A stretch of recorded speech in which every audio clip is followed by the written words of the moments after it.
আমি সবার কাছে আজকের দিনে পয়লা বৈশাখের আগে মায়ের মন্দির নতুন করে উদ্ঘাটন যে ডেভেলপমেন্টের কাজ হয়েছে স্কাইওয়াক সহ মন্দির সংলগ্ন এলাকা সহ সবাইকে বলবো শান্তিপূর্ণভাবে গণতান্ত্রিক আন্দোলন করার অধিকার সকলের আছে উইথ পারমিশন, বাট প্লিজ দয়া করে সে যেই হোক ABCDEF যেই বা হোক আইন কখনো হাতে তুলে নেবেন না।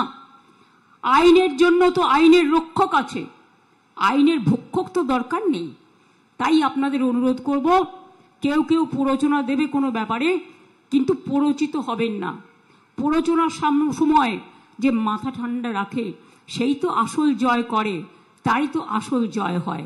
আপনারা জয়ী হন, আপনাদের সকল পরিবারকে, সকল ধর্মের, সকল সংস্কৃতির, সকল খেলাধুলার, সকল শিক্ষা জগৎ, সকল মনুষ্য জগৎ, সকলকে আমার শ্রমিক, কৃষক, ছাত্র, যুব ভাই বোন থেকে শুরু করে সবাই যারা কাজ করেন, তৈরি করার পরে চলে যান, তারপরে তাদের কথা কেউ মনে রাখে না, আমি সবাইকে আমার তরফ থেকে শুভ নববর্ষ জানিয়ে অনেক অনেক শুভ নন্দন জানাচ্ছি।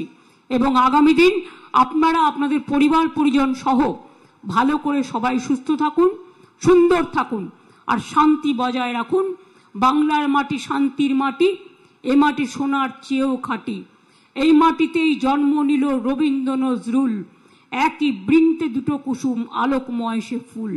তাই বাংলার ঘরে ঘরে বিজয় পতাকা উড়িয়ে দাও সবার ওপরে।